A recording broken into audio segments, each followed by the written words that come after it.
Yo, what is going on, guys, and welcome back to Fazos Thoughts on Friday Night SmackDown. Now, first and foremost, I do want to apologize for y'all. I know that y'all are probably looking for Fazos Thoughts episode 5. This is episode 5. Episode 5 should have been on the beatdown that The Rock gave Cody Rhodes, but however, it's been a very crazy week for me, man. You know, going back and forth with school and work.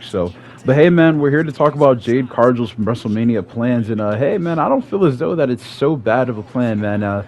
She comes out tonight. Well, Friday night she had came out, and she had spoke about it's about damn time, and about damn time she is right, man. WWE signed Jade Cargill, and I want to say October, if I'm not mistaken. I think there were a few days that I was still able to wear some shorts here on the East Coast.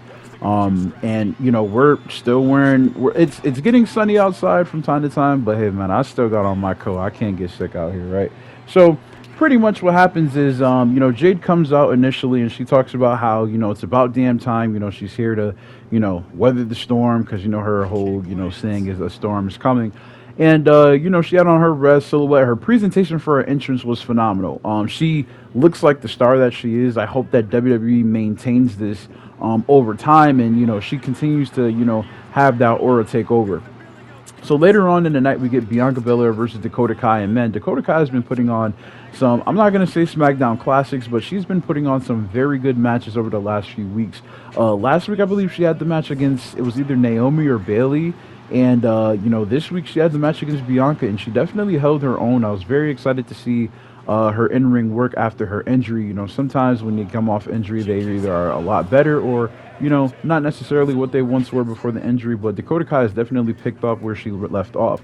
So for the post-match antics, we pretty much had Bianca get beat up by Damage Control, and it was very funny to watch sometimes because, like, you kind of know what's coming, and especially because this is the main event, I'm like, well, they're going to go off with a bang, right? So, she's getting beat down, and Naomi comes to try to even the score, but as you can see, Damage Control, I believe they either had 3 or 4 members out there, and Bianca and Naomi, they're outnumbered 2-3 or 2-4, right? I believe it was 2-3. Yeah, it was 2-3.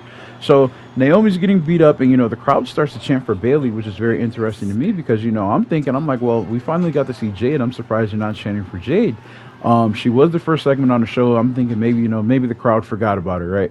So they're chanting for Bayley, and out comes Jade Cargill, and man, that boot that she gave, I believe it was Kairi Sane, or it might have been Dakota herself. Man, I'm so happy that she still has that in her arsenal.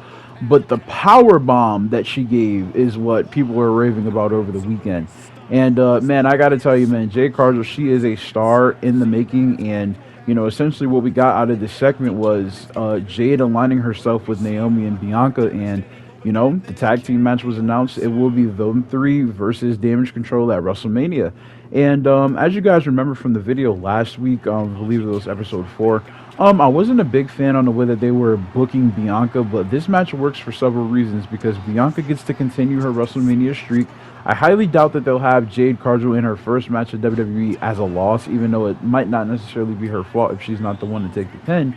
But I'm pretty sure that they're going to let Damage Control take the L. I mean, they'll be all right. But that's a huge weekend of L's for Damage Control. And, Jade Cargill making her first in-ring debut in terms of a regular bell-to-bell match because obviously she was at the Royal Rumble. This will be very interesting. I hope that the match is good. And most importantly, I hope that they take up the win, man. You got 3 black women looking this good on television. They damn sure better not take no L's at WrestleMania. But thanks for tuning in, guys. Like, comment, and subscribe. Let me know what you guys think. Do you guys think that Jade Cargill is going to be the one to take the fall or be the one to get the pinfall? Let us know. Drop down in the comments. And I'm out, bruh.